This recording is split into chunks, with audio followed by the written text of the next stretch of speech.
Cool drinks రెగ్యులర్గా తాగితే మన కిడ్నీస్కి ఏమైనా ఎఫెక్ట్ అవుతాయా? అవునండి, చాలా అనుకోకన్నా ఇంకా ఎక్కువ ఎఫెక్ట్ అవుతుంది. సో కూల్ డ్రింక్స్ని అవాయిడ్ చేయాలి. ఎందుకంటే చాలా సాఫ్ట్ డ్రింక్స్లో అది యాక్చువల్లీ కూల్ డ్రింక్ అంటే ఏంటి, జస్ట్ షుగర్, ఇంకా ఆర్టిఫిషియల్ అడిటివ్స్ ఉంటాయి, ప్లస్ దాంట్లో సోడియం, ఫాస్ఫరస్, యూరిక్ యాసిడ్ ఇవన్నీ ఉంటాయి. అవన్నీ మన కిడ్నీకి మంచిది కాదు. ప్లస్ మనకి కిడ్నీ స్టోన్స్ వచ్చే ఛాన్సెస్ ఎక్కువ ఉంటుంది, కిడ్నీ ఫంక్షన్ అనేది డిక్రీజ్ అయ్యే ఛాన్సెస్ ఉంటుంది, ఒబేసిటీ వస్తుంది, మన షుగర్ కంట్రోల్లో ఉండదు.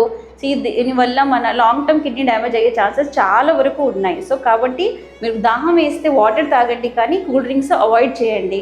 చాలామంది బిర్యానీతో కూల్ డ్రింక్ డైజెషన్కి మంచిదని, సమ్మర్లో హీట్లో హైడ్రేషన్ ఇస్తుందని అనుకుంటూ షుగర్ కూల్ డ్రింక్స్ ఎక్కువ తీసుకుంటూ ఉంటారు. ఇది చాలా డేంజరస్ అండి. దాని బదులు వాటర్ తీసుకోండి.